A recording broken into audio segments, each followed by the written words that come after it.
আখ ছাড়াই আখের শরবত, কাঠফাটা গরমে দিল ঠান্ডা করার মতো 100% এই শরবত।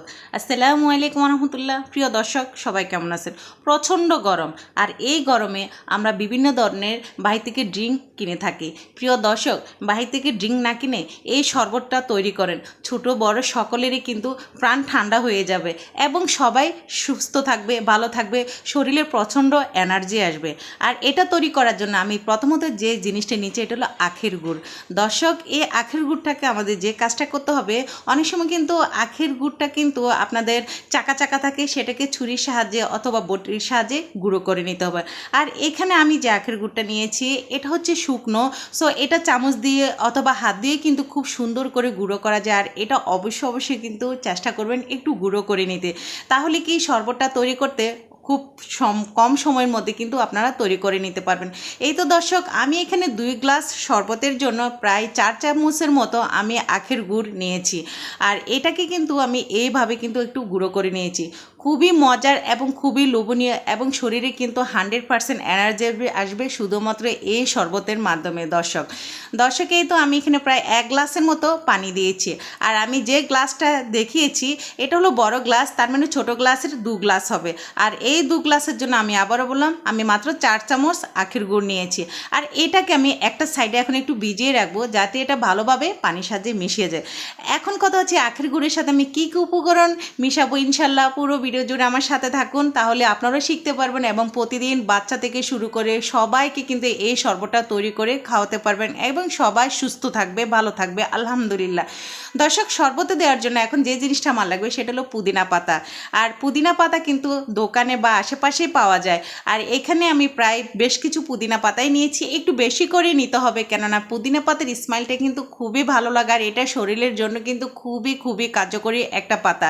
সো দর্শক দেখুন, এখানে যে ডাঁটাটা আমি সেটাও নিয়ে নিচ্ছি, কেননা যেটা কচি ডাঁটা এটা কিন্তু নেওয়া যায়, খাওয়া যায়, যেহেতু আমরা পুদিনা পাতা ভর্তা এবং বিভিন্ন কাজেও কিন্তু পুদিনা পাতা খেয়ে থাকি।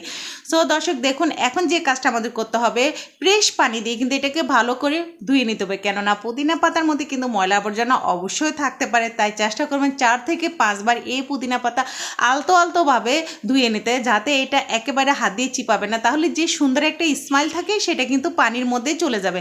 তাই চেষ্টা করবেন আলতোভাবে এই পুদিনা পাতাকে ধুয়ে নিতে। ফাইনালি কিন্তু দর্শক দেখুন, আমি খুব সুন্দর করে পুদিনা পাতাগুলো ধুয়ে নিলাম। আর এখন আমি যে কাজটা করতেছি, যেখানে আমি পানির মধ্যে আখের গুড় ভিজার দিয়েছি, তো সেখানে এখন আমি পুদিনা পাতাটা সুন্দর করে দিয়ে দিলাম। আর এটা দেওয়ার পর আমি চামচ দিয়ে একটু ভালো করে নেড়ে চেড়ে নিচ্ছি। নেওয়ার পর একটা সাইডে আমি এটা রেখে দিয়ে তারপর আমি এখানে আরও একটা গুরুত্বপূর্ণ জিনিস অ্যাড করবো, সেটা হলো লেবু। প্রচণ্ড গরমে লেবুর রসটা কিন্তু সবাই খাবেন, আর লেবুর রস কিন্তু আমাদের শরীরের জন্য খুবই ভালো।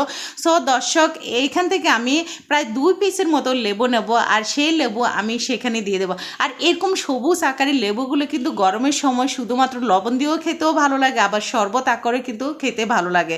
সো দর্শক দেখুন, এভাবে কিন্তু লেবু আমি কেটে নিলাম। আর লেবুর মাঝখানে যে একটা সাদা অংশটাকে সেটা ফেলে দিবেন, কেননা দর্শক এটা কিন্তু তিতো একটু ভাব থাকে। আমি আরেকটা কথা বলি দর্শক, আপনারা যদি এভাবেও মানে শরবত খেতে না চান, শুধুমাত্র লেবুকে মাঝখানে যে সাদা আঁটি সেটা ফেলে দিয়ে আপনারা এটাকে ব্লান্ডার করে শরবত খেতে পারেন, প্রচণ্ড মজার এবং লোভনীয়। শুধুমাত্র আখের গুড়ের মধ্যেও এভাবে লেবু দিয়েও খাওয়া যায়, খুবই মজার হয়। তৈরি করে দেখতে পারেন দর্শক দেখুন, এভাবে কিন্তু আমি মিক্স করার পর এখন আমি যে কাজটা করব, আমি এখানে অফ ক্যামেরা এটাকে আমি ব্লান্ডার করে নেব। অবশ্য কিন্তু এটাকে ভালো করে ব্লান্ডার করে নিতে হবে, যাতে এটা একেবারে মিশে যায়।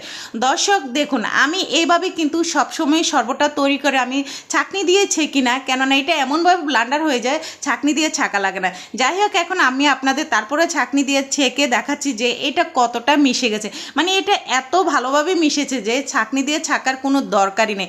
যেহেতু ফ্রেশ পানি দিয়ে আমি শরবতটা তৈরি করেছি, সেক্ষেত্রে আপনারা না চাইলেও কিন্তু মানে ছাঁকনি দিয়ে না ছেঁকে এটা প্রাণ করতে পারেন, কোনো সমস্যা না। এখন আমি একটা চামচের সাহায্যে ভালোভাবে আমি এটাকে ছেঁকে নিচ্ছি। আর দেখুন, এখানে আমি একটু সময় লাগবে, যেহেতু এটা ভালো করে ব্লান্ডার হয়ে গেছে, সেক্ষেত্রে এখান থেকে কিন্তু কিছুই বের হবে না। তারপরে আমি আপনাদের দেখানোর জন্য একটু ছাঁকনি দিয়ে ছেঁকে নিচ্ছি, যেহেতু এখানে পুদিনা পাতা ছাড়া কিন্তু আর কিছুই নেই। আর পুদিনা পাতা ব্লান্ডার করলে কিন্তু একেবারে মিহি হয়ে যায়। সো আমি অফ ক্যামেরায় কিন্তু আরেকটু ভালো করে কিন্তু ছেঁকে নিচ্ছি। দর্শক দেখুন, এটা থেকে কিন্তু কোনো কিছু বের হয়নি। আর এখন আমি আমি একটু হাতের সাহায্যে আপনাদের দেখাচ্ছি, কিছুই নেই। সো ফাইনালি আমি একটা কথা বলবো, এই শরবতটা যখন তৈরি করবেন ছাঁকনি দিয়ে ছাকার কিন্তু একদমই দরকার নেই। এভাবে তৈরি করে আপনারা একটু বরফ দিয়ে কিন্তু এটা পান করতে পারেন, খুবই মজার, খুবই লোভনীয়। আর যাদের ডায়াবেটিস আছে তাদের উদ্দেশ্যে বলবো, তারা কিন্তু আখের গুড়টা কিন্তু একটু কমিয়ে আপনারা শরবতটা তৈরি করতে পারেন, খুবই মজার হয় এবং খুবই লোভনীয় হয়। দর্শক দেখুন, এভাবে কিন্তু আমি খুব সুন্দর করে তৈরি করে নিলাম। আর এইখন আমি যে জিনিসটা দিয়ে দিচ্ছি সেটা হলো বিট লবণ। দর্শক, আপনাদের হাতের কাছে যদি বিট লবণ না থাকে তাহলে কিন্তু এমনি লবণ দিয়ে কিন্তু আপনারা শরবতটা পান করতে পারেন, কোনো সমস্যা না। সো বিট লবণ দেওয়ার উদ্দেশ্য হলো মজাটা বেড়ে যায় এবং সুন্দর একটা স্মাইল আসে, খেতে কিন্তু খুবই চমৎকার লাগে। যখন এটার মধ্যে বরফ দিয়ে দেবেন আর যখন দুপুরবেলা বা বিকেলে যখন বাহির থেকে আসবেন, এরকম প্রচণ্ড গরমে কিন্তু বাহির থেকে আসলে আমাদের ঠান্ডা ঠান্ডা কিন্তু কিছু খেতে মন চায়, তখন আমরা বাহির থেকে বিভিন্ন ধরনের এটে সেটে কিনে নিয়ে এসি খাওয়ার জন্য। আর সেই ক্ষতিকারক খাবার না খেয়ে আমি মনে করবো ইনস্ট্যান্ট এরকম একটা শরবত তৈরি করে যদি আপনারা ফ্রিজে রেখে দেন, সো এটা কিন্তু সবাই খেতে পারেন, সবাই স্বাস্থ্যের জন্য কিন্তু খুবই উপকারী। আর বিশেষ করে কিন্তু বাচ্চাদের এটা বেশি বেশি খাওয়াবেন, তারা কিন্তু সুস্থ থাকবে, ভালো থাকবে এই গরমে। সো দর্শক দেখুন, আমি এখন বরফ দিয়ে কিন্তু খুব সুন্দর করে একটু সার্ভ করে নিলাম। আমার এই শরবত রেসিপিটা কেমন হয়েছে সেটা কিন্তু অবশ্যই আমাকে কমেন্টের মধ্যে জানাবেন। আর যদি ভালো লাগে তাহলে কিন্তু অবশ্যই শেয়ার করতে ভুলবেন না, কারণ আপনাদের একটা শেয়ার কিন্তু আমার অসংখ্য আপু এবং ভাইয়াদের মধ্যে কিন্তু পৌঁছে যায় এবং তারাও কিন্তু ঘরে বসে এরকম একটা চমৎকার শরবত তৈরি করে নিতে পারে। সবাই ভালো থাকবেন, সুস্থ থাকবেন।